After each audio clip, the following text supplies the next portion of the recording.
வணக்கம். என் குருநாதர் எழுத்து சித்தர் பாலகுமார சார் அவர்களை மனதார வணங்கிவிட்டு உங்களுடன் பேச தொடங்குகிறேன்.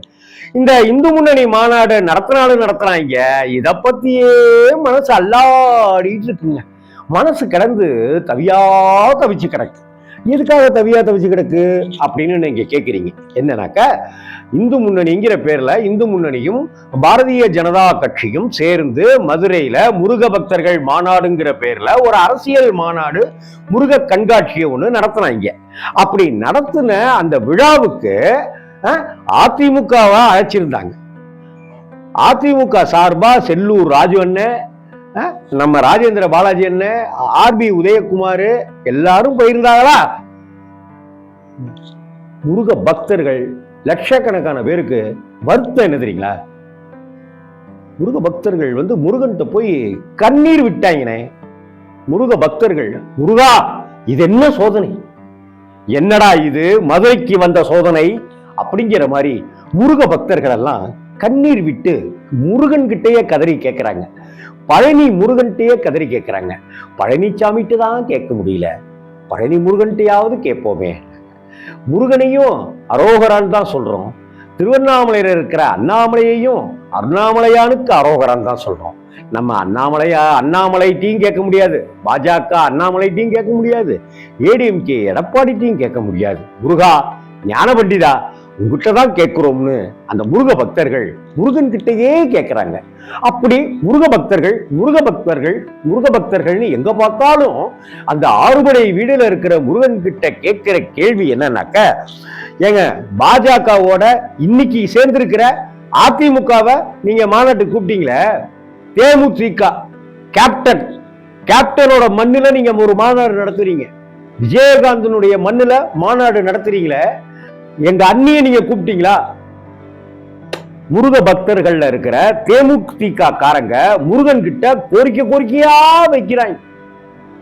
எங்க மண்ணின் மைந்தர் விஜயகாந்தோட கட்சியோட தேமுதிகவோட கூட்டணி வச்சிருக்கீங்களே, நீங்க எங்க பிரேமலதா அண்ணியார கூப்பிட்டீங்களா? கூப்பிட்டுருக்க வேண்டாமா? அப்ப நாங்க இல்லாமலேயே நீங்க மதுரையில ஓட்டு வாங்கிட முடியும் அப்படின்னு நம்புறீங்களா? முருகா இது உனக்கே அடுக்குமா? இந்த முருகன் மதுரையில ஒரு விஜயராஜா இருந்தப்பிலிருந்து ஒரு விஜயகாந்தாக, ஒரு புரட்சி கலைஞராக, ஒரு கேப்டனாக இருந்து இந்த மதுரையை சுற்றி தமிழ்நாடு முழுக்கவுமே விஜயகாந்த் எம்புட்டு விஷயம் செஞ்சிருக்கிறாரு. ஆனா முருகா, நம்ம மண்ணின் மைந்தன் விஜயகாந்த் கட்சிக்கு இப்படி ஒரு சோதனை வரலாமான்னு தேமுதிக தொண்டர்கள், முருக பக்தர்கள் முருகன் கிட்ட கோரிக்கை வச்ச மெனிக்கிருக்காங்க. இது ஒரு பக்கம் இருக்க, டிடிவி தினகரன்கிறவர் எந்த சமூகத்தை சேர்ந்தவர் அப்படிங்கிறதெல்லாம் நமக்கு தெரியும். அந்த ஆந்திரத்திலிருந்து இறக்குனாங்கல்ல, அந்த பவன் கல்யாண் அவர்கள் பசும்பொன்னாக்க என்னன்னே தெரியாது. பசும்பொன்னு ஏன் பேர் வச்சிருக்காங்க? ஓ, அவர் பச்சை கலர்ல ஏதாவது பொண்ணுங்கன்னு போட்டிருப்பாரா, முத்துராமலிங்க தேவர் அப்படின்னு கேட்பாரு. அந்த பவன் கல்யாணுக்கு பசும்பொன்னா யாருன்னு தெரியாது, முத்துராமலிங்கம்னா யாருன்னு தெரியாது, தேவர்ன்றது என்ன அப்படின்னு தெரியாது. 33 கோடி தேவர்கள்னு அவர் நினைச்சு சொல்லுவார் பவன் கல்யாண். பசும்பொன் முத்துராமலிங்க தேவர் ஐயாவை பத்தி தெரியாதவர் பேசியிருக்கிறாரு. ஆனா அந்த சமூகத்தை சேர்ந்தவர் டிடிவி தினகரன். நீங்க எத்தனை அடி அடிச்சீங்க அவரை? இரட்டை இலை சின்னத்துக்காக லஞ்சம் கொடுத்தாரு திகார் செயலெல்லாம் அவர் அடைச்சிங்கல்ல இந்த பாஜக ஆட்சியில. அத்தனையையும் சிறை சென்று செம்மலாக தாங்கிட்டு இன்னமும் அமமுகன்னு ஆளே இல்லாத ஒரு கட்சியை நடத்திக்கிட்டு பாஜகவான உங்களுக்கு இன்னமும் தோளோடு தோள் கொடுத்து நின்று, நாங்கள் பாஜகவில் தான் இருக்கிறோம், நாங்க இருக்கிற பாஜகவில் தான் அந்த ஏடிஎம்கேவே சேர்ந்திருக்கு அப்படின்னு சொன்னாரு.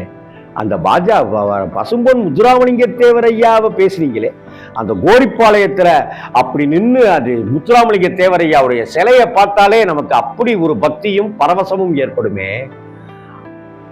டிடிவி ஐயாவை கூப்பிட்டுருக்க கூடாதா தினகரன் ஐயாவை? மதுரைக்கு பக்கத்துல எட்டி பார்த்தா தெரிகிற தேனியில எம்புட்டு வாக்குகளா வச்சிருந்து ஜெயிச்சவர் அவரு. அங்கிருந்து தாங்க ஒரு டம்மியா ஒரு சிஎம் போட்டு உட்கார வைக்கலாம்னு ஓபிஎஸ்ஏ கண்டுபிடிச்சு ஒரு டம்மி முதல்வரா ஜெயலலிதா காலத்துல கண்டுபிடிச்சு உட்கார வச்ச பெருமைக்குரியவர் டிடிவி தினகரன். அவரை இந்த மாநாட்டுக்கு கூப்பிடலையே, ஏன் உங்க கூட்டணியில தானே இருக்காங்க அப்படின்னு நான் கேட்கல. டிடிவி தினகரனுடைய லட்சக்கணக்கான கோடிக்கணக்கான உறுப்பினர்கள் கொந்தளிச்சு வருத்தத்தோட கேட்கிறாங்க. அவங்களுக்கெல்லாம் பதில் வேணும்லங்க. முருகன்கிட்ட முறையிடுறாங்க. பாவம் முருகன் என்ன செய்வார் சொல்லுங்க. அடுத்தாப்புல பாத்தீங்கன்னாக்க ஓபிஎஸ் அவர் எப்போதுமே சாந்த சொரூபி, ரொம்ப அமைதியானவர். அவரை எனக்கு ரொம்ப பிடிக்கும். எவ்வளவு வலி இருந்தாலும் நானும் எவ்வளவு நேரம் தான் வலிக்காதவ மாதிரியே இருக்கிறதுன்னு வடிவேலு சொல்லுவார்ல, அது மாதிரி எம்பூட்டு அடிச்சாலும், ஒரு பக்கம் ஜெயலலிதா அடிச்சாலும் தாங்கிக்கிட்டாரு, ஒரு பக்கம் டிடிவி அடிச்சப்பவும் தாங்கிக்கிட்டாரு, ஒரு பக்கம் சசிகலா அடிச்சப்பவும் தாங்கிக்கிட்டாரு. நீங்க சொன்னதுக்காக அவரு அப்படிங்களா அப்படின்னு சொல்லி உடனே போய் அவர் சப்பளங்கால்லாம் போட்டு இத்தனை வயசுக்கு அப்புறம் தியானம்லாம் பண்ணாரு. நீங்க இந்த வயசான காலத்துல அவரை தர்ம யுத்தம்லாம் பண்ண சொன்னீங்க, அதெல்லாம் பண்ணார்ல. ஆட்சியே அவர் பறி கொடுத்துட்டு இருந்தார்ல. அப்படியே எடப்பாடி கையில பொறுப்பை கொடுத்தார்ல. அவர் முதல்வரா இருந்தார், ஓபிஎஸ் முதல்வரா இருந்தார். ஆனா எடப்பாடி முதல்வரா மாறினாரு. இவரை துணை முதல்வர்னு டம்மியா 2வது இடத்துக்கு கொண்டு வந்தீங்கல்ல, அதெல்லாம் ஏத்துக்கிட்டு பொறுமை காத்தார்ல. பொறுமையின் சிகரமே ஓபிஎஸ் தான் தெரியுமா உங்களுக்கு. எவ்வளவு வழிகள் இருந்தாலும் அப்படியே அமைதியா பேசுவார். அவர் கோபப்பட்டு யாருமே பார்க்க முடியாது, அவ்வளவு மென்மையானவர். மதுரையில இருந்துங்க எத்தனை தடவை அமித்ஷா வந்திருக்கும் போது என்னைய பார்த்து பேசுவாரா, எங்கிட்ட ஒரு வார்த்தை பேச மாட்டாரா, இந்த பூங்கத்தை நான் அவருக்கு கொடுக்க மாட்டேனா, ஒரு போட்டோ எடுக்க மாட்டேனா, அப்படி ஒரு கைகுலுக்கல் அமித்ஷாஜி கொடுக்க மாட்டாரான்னு தவ கிடந்தவருங்க ஓபிஎஸ். இந்த அறிக்கை எட்டி பார்த்தா ஓபிஎஸ் வாங்க அப்படின்னு ஒரு கூட்டக்க பரபரபர ஓடி வந்து உங்க காலடியில இருக்கிற ஒரு அருமையான மனுஷன். மதுரையில இருந்து பெரியகுளம் எவ்வளவு தூரம் நினைக்கிறீங்க? அவரை வந்திருந்தாலாவது அந்த ஓபிஎஸ் அந்த லட்சக்கணக்கான கோடிக்கணக்கான ஆதரவாளர்கள் வந்து முருகன் இப்ப வேண்டுகோள்லாம் வச்சிருக்க மாட்டாங்க. யோசிச்சு பாருங்க. இன்னும் சொல்லப்போனா ஓபிஎஸ், டிடிவி தினகரன் இவங்கெல்லாம் அதே சமூகத்தை சேர்ந்தவர்கள். நீங்க பாராட்டிய அந்த பசும்பொன் முத்துராமலிங்க தேவரையாவுடைய சமூகத்தை சேர்ந்தவர்கள் இவங்க. தேவரையாவுடைய கொள்கைகளை சிறமேற்கொண்டு செய்து கொண்டிருப்பவர்கள், லட்சியமா வாழ்ந்து கொண்டிருப்பவர்கள். அவங்களையும் கூப்பிடல. நம்ம மண்ணின் மைந்தன் புரட்சி கலைஞர் கேப்டன் விஜயகாந்தனுடைய மனைவியையும் மச்சானையும் பசங்களையும் கொஞ்சம் கூப்பிட்டு இருந்தீங்கன்னாக்க மதுரை மண்ணு சும்மா எப்படி இருந்திருக்கும் உங்களுக்கு ஓட்டு. அவங்களையும் விட்டுட்டீங்க. எல்லாத்துக்கும் மேல அப்படியே மதுரையை சுத்தி அந்த பக்கம் அருப்புக்கோட்டை, இந்த பக்கம் விருதுநகர், அப்படி இப்படின்லாம் தென் மாவட்டம் அப்படியே பார்த்தீங்கன்னாக்க ஆண் அழகன்ங்க. தமிழ் சினிமாவில் ஆண் அழகன்னு கமலஹாசன் கூட பட்டம் வாங்கினது கிடையாது. பிரசாந்த் ஆண் அழகன்னு ஒரு படத்துல நடிச்சு அவ்வளவுதான். ஆனா ஆண் அழகன் அப்படிங்கிற பட்டம் வாங்கினவர் சரத்குமார். சுப்ரீம் ஸ்டாருங்க அவரு. சூப்பர் ஸ்டார் கூட கிடையாது, சுப்ரீம் ஸ்டார். அந்த சுப்ரீம் ஸ்டார் சரத்குமாருக்கு நாடார் சமுதாயத்துல எவ்வளவு பெரிய வாக்கு வங்கி இருக்கு தெரியுமா உங்களுக்கு? அவரை நீங்க கட்சியவே கலைச்சிட்டு வந்தவர். உங்களுக்காக பாஜகவுக்காக யாராவது கட்சியவே துறப்பாங்க, கட்சியவே தூக்கி எறிஞ்சிட்டு உங்ககிட்ட வந்தார். இன்னைக்கு அவர்கிட்ட மைக்க நீட்டுறாங்க. மைக்க நீட்டும் போது அவர் அத்தனை வருத்தத்தையும் பொறுத்துக்கிட்டு எனக்கு நீங்க கூப்பிடல என்ன நீங்க அப்படின்னாலும் கூட அதெல்லாத்தையும் விட்டுட்டு அவர் சொல்றார். இந்து முன்னணி மாநாடு பத்தி என்ன நினைக்கிறீங்க? நம்ம சுப்ரீம் ஸ்டார் சரத்குமார் சார் தெளிவா சொல்றார். இது தேவையானது தாங்க. இஸ்லாமியர்களுக்கு வந்து வெள்ளிக்கிழமையான மசூதிக்கு போகணும் அப்படின்னு தெரியுது. கிறிஸ்தவர்களுக்கு ஞாயிற்றுக்கிழமையான சர்ச்சுக்கு போறதுன்னு தெரியுது. நம்ம இந்து மக்களுக்கு எந்த கிழமையில போய் சாமி கும்பிடுறதுன்னு தெரியல.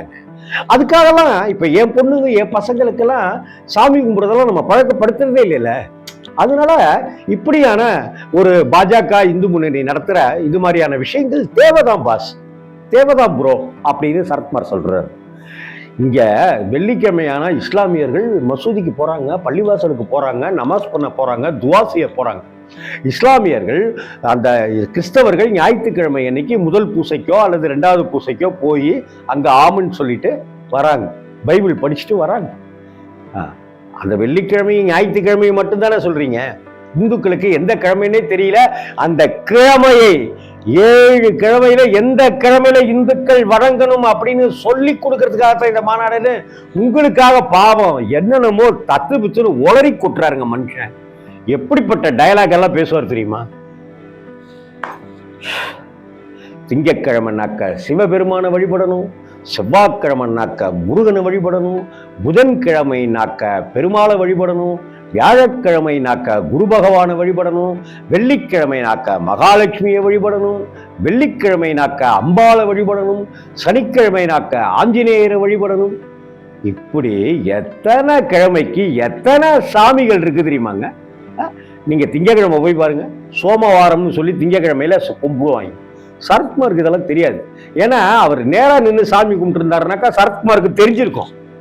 பாவம், அவர் அங்க பிரதட்சணை அப்படியே சுத்தி சுத்தி வந்ததுனால அவருக்கு இதெல்லாம் கண்ணுல தெரியாம போயிடுச்சு.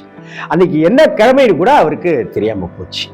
இந்த நம்ம சமத்துவ மக்கள் கட்சியெல்லாம் கலைச்சிட்டு வந்த சரத்குமார் அவர்களையும் அமமுக அந்த டிடிவி அண்ணன் எத்தனை இன்சியல் வச்சிருக்காரு பாருங்க, கட்சி அளவுக்கு இன்சியல் கொண்டவர், மாபெரும் சிரிப்பு மன்னன் அவர், அப்படியே புன்னகையாவே இருப்பார் எப்போதும். டிடிவி அண்ணன், நம்ம ஓபிஎஸ் அண்ணன், நம்ம பிரேமலதா விஜயகாந்த் அம்மா, இவங்களையெல்லாம் கூப்பிட்டுருந்தீங்கன்னாக்க இந்த மாநாடு இன்னும் களைகட்டி இருக்குமேனே. முருக பக்தர்கள் கிட்ட இவங்கெல்லாம் குண்டாங்குறையா போய் கும்பி எடுத்துட்டு வராங்க, தன்னுடைய குமுறலெல்லாம் கொட்டி தீர்த்துட்டு இருக்காங்க. என்னத்தை செய்யறது? இந்த நிலைமையில மீனாவுக்கு நம்ம கூட மீனா கூட இவர் ஆடினார்லங்க, மீனா பொண்ணு மீனா பொண்ணு அப்படின்னு ஆடினார்ல சரத்குமார். மீனாவுக்கு பதவிங்க, சரத்குமாருக்கு நாட்டாமையினுடைய நாயகனே சரத்குமார் தான் அவருக்கு. அது என்ன கொட்டப்பாக்கு கொழுந்து வெத்தலையும் போட்டாவாய் சவக்கும் அப்படின்னு குஷ்பு கூட கடைசியில குஷ்புக்கு பதவி இவருக்கு. இவருக்கு வணக்கம்.